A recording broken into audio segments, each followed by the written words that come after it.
हाँ जी, नमस्कार। Rajasthan history point में आपका स्वागत है। लोक देवता के अगली सीरीज में पढ़ेंगे आज हड़बू जी। उससे पहले पढ़ा था पापू जी, तेजा जी और रामदेव जी। ठीक है, तो आज पढ़ेंगे हड़बू जी। हड़बू जी रामदेव जी के मौसेरे भाई थे। किसके? रामदेव जी के। रामदेव जी के मौसेरे भाई।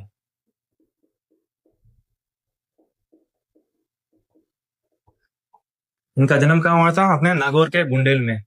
जन्म स्थान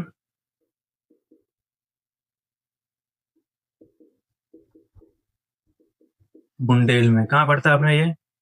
नागौर में। नागौर में पड़ता है। फिर बाद में इनकी पिता की मृत्यु हो गई थी, तो ये वहां से चले जाते हैं और दूसरी जगह रहने जाते हैं। कहाँ रहते हैं फिर बाद में? हरबम जाल। हरबम जाल वहाँ रहने लग जाते हैं और लोगों से कनेक्टिविटी तोड़ देते हैं और अकेले ही रहने लगते हैं। फिर रामदेव जी एक दिन उनसे मिलते हैं और उनसे कहते हैं, समझाते हैं कि मतलब यार कितने दिन यहाँ बैठे रहोगे, चलो बाहर चलते हैं। तो रामदेव जी मतलब उनको समझाते हैं कि यार जन्म मृत्यु ये तो आना जाना अपने भगवान के हाथ में है। ठीक है, मतलब किसी की मृत्यु होती है तो थोड़ा दुख होता है, मतलब ठीक है, तो तू बाहर चलो और परोपकार के काम कर। तो हड़बू जी कहता है कि मतलब यार क्या काम करूं परोपकार के, मुझे तो कुछ आता ही नहीं है। तो रामदेव जी ने कहा कि मैंने भी कोचिंग ली थी बालीनाथ जी से, तू भी जा उनसे कोचिंग ले। तो इनके गुरु कौन थे? बालीनाथ जी। गुरु का नाम क्या था? बालीनाथ जी।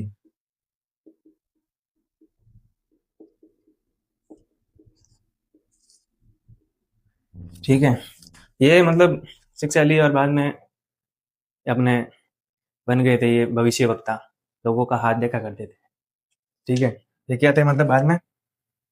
भविष्य वक्ता।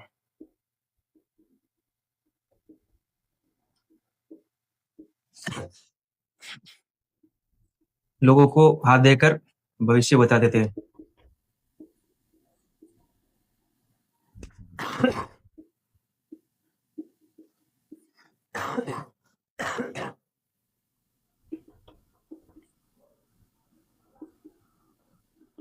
लोगों को भविष्य बताते थे। ठीक है, इधर अपने मेवाड़ में रणमल की मृत्यु हो गई थी। तो रणमल की मृत्यु होने के बाद जोधा और उनके भाई बंधु मतलब वहां से चले गए, मतलब निकल गए शरण लेने के लिए। यहाँ बीकानेर आ गए थे, कावली गांव में। वहां से मतलब चल के यहाँ आ गए थे। तो युद्ध में मतलब उनके पिता की मृत्यु हो गई थी। ये अपने रणवण के बेटे थे। तो ये गए वहां शरण ले ली और फिर सन 1438 के आसपास की बात है लगभग। मतलब वो मतलब 15 साल वहीं बिता दिए उन्होंने। तो बाद में मतलब वही कि जोधा ने कहा कि यार मंडोर वापस मतलब लेना पड़ेगा यार, ऐसे तो काम नहीं चलेगा। मतलब मंडोर क्या थी, राठौड़ों की अपनी राजधानी हुआ करती थी। तो कि यार मंडोर वापस लेना है, क्या करें? तो किसी ने आके कहा कि मतलब अपने हडबू जी महाराज यही रहते हैं, मतलब अपने आस पास में। तो ये क्या करते हैं कि वहाँ उनसे मिलने जाते हैं और हडबू जी से मिलते हैं और कहते हैं कि ये बात है वो बात है, तो ऐसी हो गई। तो हडबू जी कहते हैं कि तू चिंता मत कर, जा इस बार युद्ध लड़ और मंडोर जीत वापिस। और ये अपनी कटार मैं दे रहा हूँ तुझे, ये साथ में रखना। तो योधा जाता है उनकी हडबू जी की कटार लेके। तो जाके युद्ध युद्ध लड़ता है मतलब, और वापिस जीत जाता है मंडोर, अपने अधीन कर लेता है। तो युद्ध जीतने के बाद मतलब जीत लेता है। ठीक है, तो किसके आशीर्वाद से जीता है ये? हमने हड़बू जी के आशीर्वाद से। किसको आशीर्वाद दिया था? अपने योद्धा को मंडोर जीतने का। मंडोर जीत का आशीर्वाद किसको दिया था? जोधा को। भेंट में क्या दिया था? उनकी एक कटार थी, वो भेंट में उनको दे दी। तो ये थोड़ा ध्यान रखना, मतलब इस एग्जाम में पूछा जाता है। ठीक है, तो जोधा बड़ा प्रसन्न होता है और खुश हो जाता है कि यार जो अपने मेवाड़ वापस ले लिया। जोधा मतलब हड़बू जी को वहां बुलाते हैं अपने पास, और हड़बू जी को एक गांव दे देते हैं, बेंगटी गांव। कौन सा? बेंगटी गांव।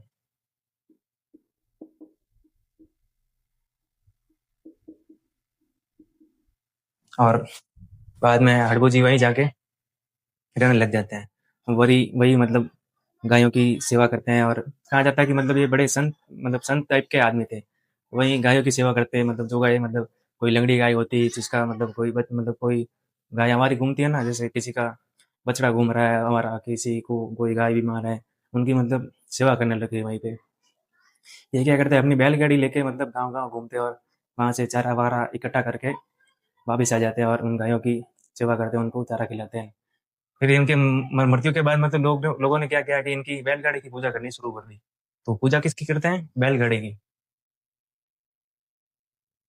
जी हाँ, लोग इनकी पूजा पूजा करने लगे थे बाद में बैलगाड़ी की। बैलगाड़ी की मतलब समझे? बैलगाड़ी का मतलब कार्ट।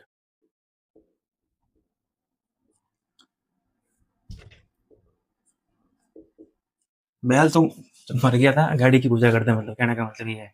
ठीक है? तो बाद में अपने जोधपुर में एक राजा हुए थे, अजीत सिंह। तो वो मतलब बाद में इनका मंदिर बनवाते हैं। तो मंदिर की मतलब मंदिर किसने बनाया था आपने? जोधा ने।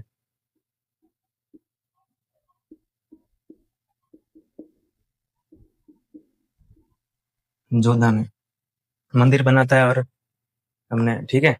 और बाद में एक चीज भूल गया था मैं, एक चीज याद आ गई मेरे को, इनकी सवारी का नाम। ठीक है, कुछ चीजें याद रखनी पड़ती है, कभी कभी मतलब भूल जाते हैं। तो इनकी सवारी कौन थी? कौन सी थी? सियार।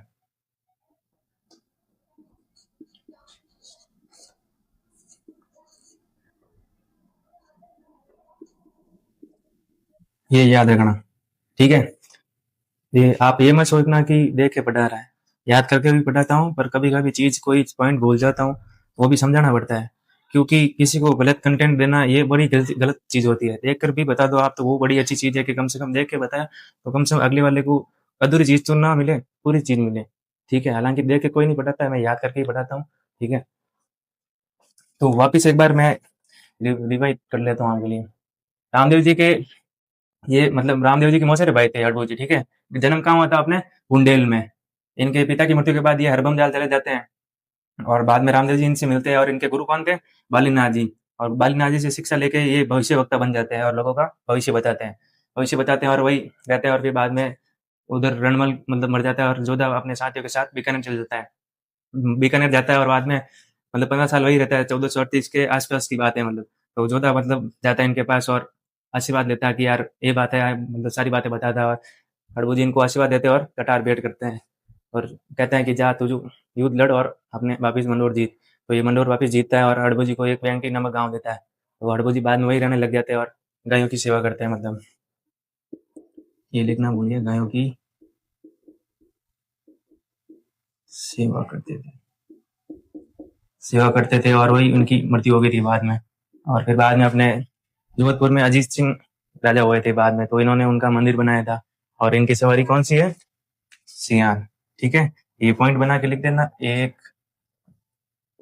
2, 3, 4, 5, 6 और 7 और ये 8 और 9 और ये 10वां पॉइंट।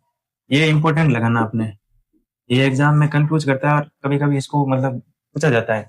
हम ये चीज मतलब भूल जाते हैं कि गुरु जी ने आशीर्वाद किसको दिया था। ठीक है, तो ये लिख लेना साथ साथ में।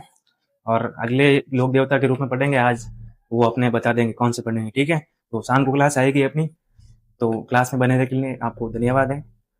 लाइक और सब्सक्राइब करना, और इससे भी ज़्यादा अच्छा कंटेंट आपको अगले वीडियो में प्रस्तुत किया जाएगा।